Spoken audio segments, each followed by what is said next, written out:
மக்களே, அனைவருக்கும் இனிய தமிழ் புத்தாண்டு நல்வாழ்த்துக்கள்.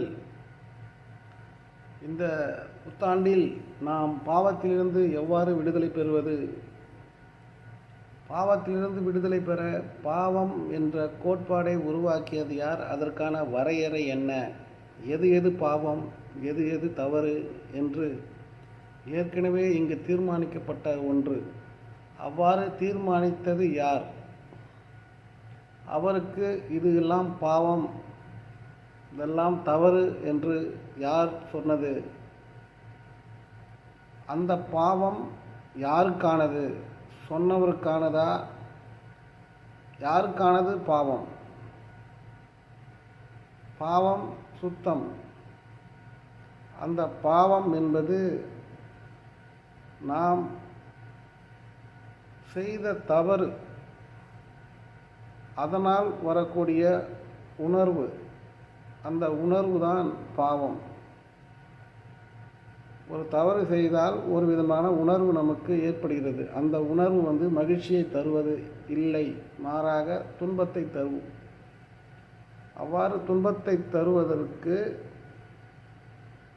காரணமாக நாம் செய்த செயல்தான். அவ்வாறு நாம் செய்த செயல் தவறு, பாவம் என்று தீர்மானிக்கப்பட்டு விட்டது. அவ்வாறு யாரால் தீர்மானிக்கப்பட்டு விட்டது? நாம் ஏன் அந்த செயலை செய்துவிட்டு மனம் வருந்துகிறோம்? அதிலிருந்து நாம் எப்படி விடுதலை பெறுவது? பாவம் என்பது எப்படிப்பட்ட பாவம்? எது பாவம்? அப்படி ஏற்கனவே சமூகத்தால் சொல்லப்பட்டதை நாம் ஏற்றுக்கொண்டதால் அது பாவம் என்று ஆகிறது. அவ்வாறு ஏற்றுக்கொள்ளாமல் நமது அறிவால் நாம் சிந்தித்தால் அந்த பாவத்திலிருந்து நாம் விடுதலை பெற முடியும். உயிர்களை கொல்லாமல் இருப்பது, உயிர்களை கொல்வது பாவம்.